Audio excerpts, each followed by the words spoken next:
الوداد الرياضي يقدم عرضا للتعاقد مع المغربي أحمد بلحج من كليوباترا المصري. حارس ريال مدريد السابق معروض على إدارة الوداد لحل أزمة حراسة المرمى. مهاجم الوداد السابق ينتقل لفريق سامبدوريا الإيطالي. هانوفر الألماني يقدم عرضا للتعاقد مع مدافع الوداد الرياضي. 8 لاعبين بلائحة تعاقدات الفارس الأحمر بالميركاتو الحالي. مدرب الأحمر رولاني موكوينا يفاجئ الحارس يوسف مطيع. رومان سايس يكشف صحة عرض الوداد في الميركاتو الشتوي الحالي.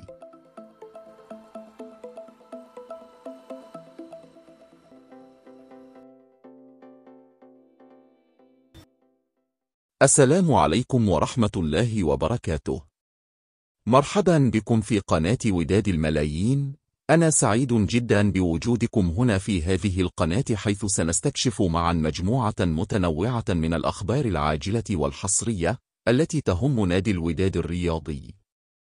إذا كنت تبحث عن الأخبار اليومية العاجلة والحصرية وعن أخبار ميركاتو النادي الأكثر تتويجا في المملكة وكل ما يدور في كواليس نادي القرن بالمغرب، فأنت في العنوان الصحيح. ستجد كل ما تحتاجه هنا. لا تنسوا الاشتراك وتفعيل جرس التنبيهات ليصلكم الجديد كل يوم.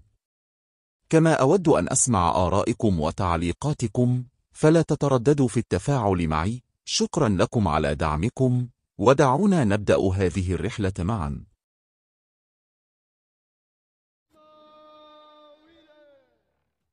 أعلن نادي سامبدوريا الإيطالي أمس الأربعاء عن تعاقده رسميا مع المهاجم الدولي السنغالي مبين يانغ في صفقة انتقال حر بعد إنهاء ارتباطه بنادي الوداد الرياضي في ديسمبر الماضي.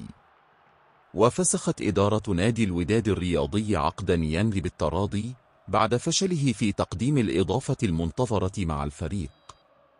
وكان نيان قد انضم إلى صفوف الوداد الرياضي بعد مشوار احترافي مميز، حيث سبق له اللعب في إنجلترا وإيطاليا وفرنسا، إلا أن اللاعب لم يتمكن من إثبات نفسه خلال الموسم الجاري، مكتفيا بتسجيل هدفين فقط، وهو ما لم يلبي تطلعات النادي الأحمر وجماهيره. وأكد نادي سامبدوريا الذي يمارس في دوري الدرجة الثانية الإيطالي عبر بيان رسمي أن اللاعب البالغ من العمر 30 عاما وقع عقدا يمتد حتى نهاية الموسم الحالي، مع خيار التجديد لعام إضافي في حال نجاح الفريق في تحقيق الصعود إلى الدوري الإيطالي الممتاز.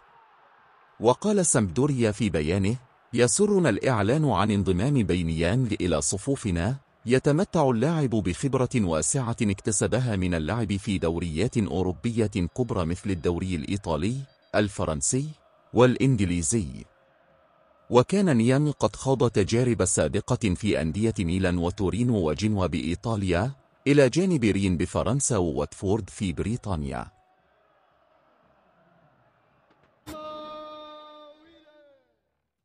حسم فريق الوداد الرياضي لكرة القدم في لائحة اللاعبين الذين ينوي التعاقد معهم في الميركاتو الشتوي الحالي، والتي تضم 8 لاعبين بعد موافقة حسن بن عبيشة ورولاني موكوينا عليها. وتضم لائحة اللاعبين كل من أحمد بلحج لاعب سيراميكا المصري، وأمين أبو الفتح لاعب الكويت الكويتي، وأسامة تيرغالين لاعب لوهافر الفرنسي، وحمزة منديل والتنزاني كليموت مزيزي، والبوركينابي ستيفان عزيزكي، والسنغالي ديمبا ديانغ الذي سبق له اللعب لمارسيليا الفرنسي، وجمال الشماخ لاعب حسنية أكادير. وكشف مصدر مسؤول أن المفاوضات مع اللاعبين انطلقت منذ مدة، وأن بعضهم بات قريبا من الانتقال إلى الوداد الرياضي. وأوضح المصدر ذاته أن الوداد الرياضي ما زال يبحث عن حارس مرمى جديد بعد فشل المفاوضات مع المهدي بن عبيد. ويسعى الوداد بالمقابل إلى التخلص من عدد من اللاعبين الحاليين لعدم رغبة موكوينا في الاعتماد عليهم في مباريات الدوري الاحترافي لكرة القدم. وانطلق الميركاتو الشتوي الأربعاء المنصرم، وسينتهي في نهاية الشهر الحالي وسيكون لزاما على الوداد الرياضي التعجيل بحسم الصفقات في أجل أقصاه 15 يوما.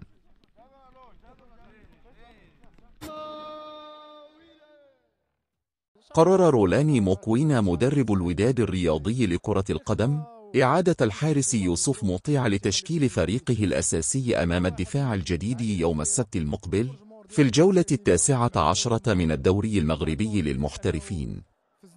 وكان موكوينا قد استبعد مطيع في آخر مباراتين للوداد أمام المغرب التطواني واتحاد تواركا، ودفع بدلا منه بالناشئ عمر أقصداو. وعلمت قناتنا من مصدر داخل القلعة الحمراء أن قرار موكوينا يأتي لمكافأة مطيع على انضباطه وتقبله قرار الاستبعاد بعد هفواته في مباراتي المغرب الفاسي والجيش الملكي، وكذلك لردة فعله القوية في التدريبات. وينوي الوداد الحفاظ على مطيع عكس ما راج خلال الفترة الأخيرة بشأن تسريحه في الميركاتو الشتوي، بينما يتفاوض حاليا للتخلي عن خدمات الحارس عبد العالي المحمدي.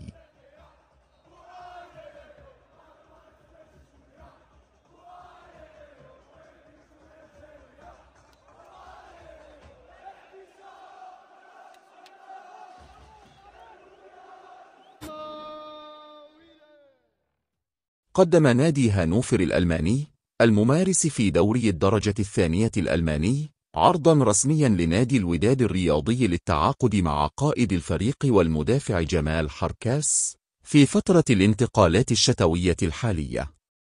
وأكد موقع فوت ميركاتو أن إدارة هانوفر ترى في حركاس إضافة نوعية لتعزيز صفوف الفريق، خاصة لما يمتاز به اللاعب من خبرة كبيرة وأداء دفاعي متميز على المستويين المحلي والقاري. ويعد حركاس الذي تم استدعاؤه مؤخرا من قبل الناخب الوطني، وشارك في 4 مباريات مع أسود الأطلس خلال التصفيات المؤهلة لكأس إفريقيا للأمم 2025 من بين أبرز المدافعين في الدوري الاحترافي، ويحظى باهتمام هانوفر وبعض الأندية الخليجية. ومن المتوقع أن يدخل النادي الألماني في مفاوضات جدة لحسم الصفقة، لا سيما أن اللاعب سيكون حرا في التفاوض مع أي فريق مع اقتراب نهاية عقده.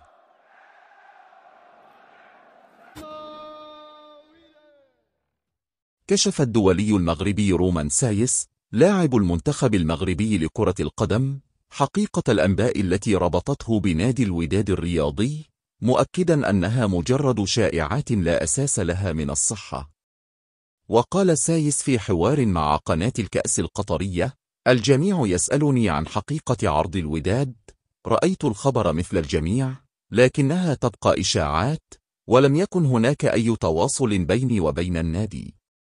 كما تحدث مدافع نادي السد القطري عن العروض التي تلقاها قبل انتقاله إلى دوري النجوم القطري، مشيرا إلى أنه كان قريبا جدا من التوقيع لنادي مارسيليا الفرنسي، مضيفا أنه تم الاتفاق على جميع التفاصيل مع النادي الفرنسي، لكن الصفقة لم تكتمل بسبب تغيير المدرب. وأضاف سايس: مع قدوم المدرب الجديد مارسيلينو، توقفت المفاوضات فجأة مع مارسيليا، ولم نتمكن من إتمام العقد. هذا التحول دفعني إلى دراسة خيارات أخرى قبل أن أقرر الانضمام إلى السد القطري.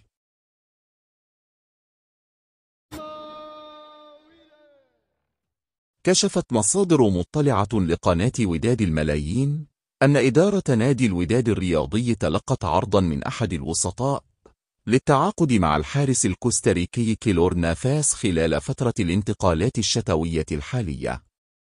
وأفادت المصادر ذاتها بأن نافاس الذي لم يرتبط بأي فريق منذ بداية الموسم الحالي أبدى استعداده لخوض تجربة جديدة في الدوري المغربي والمشاركة مع الوداد الرياضي في بطولة كأس العالم للأندية المقبلة.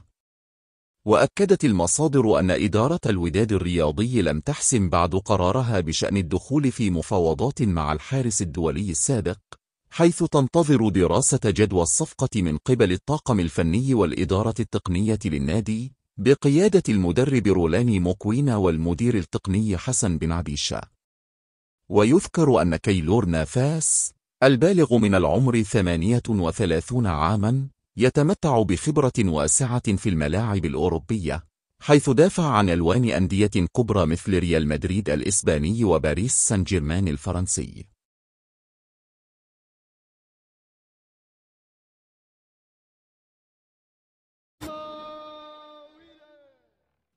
يواصل نادي الوداد الرياضي لكرة القدم تحركاته لتعزيز صفوفه خلال فترة الانتقالات الشتوية الحالية، حيث يسعى للتعاقد مع أحمد بلحج اللاعب المغربي في صفوف نادي سيراميكا كليوباترا المصري على سبيل الإعارة حتى نهاية بطولة كأس العالم للأندية المقرر إقامتها في الولايات المتحدة الأمريكية.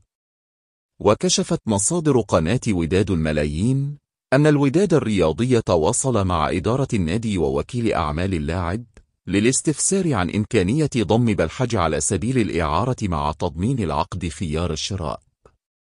وأوضح المصادر أن الوداد طلب التعاقد مع أحمد بلحج حتى نهاية كأس العالم للأندية، مع وجود بند يتيح له شراء عقد اللاعب بشكل دائم. ويعد أحمد بلحج من أبرز لاعبي سيراميكا هذا الموسم، حيث شارك في 7 مباريات بالدوري المصري الممتاز، سجل خلالها هدفين وصنع هدفا آخر، ما جعله محط اهتمام سيد الدوري المغربي الذي يسعى لتقوية تشكيلته قبل خوض غمار المنافسة في بطولة كأس العالم للأندية.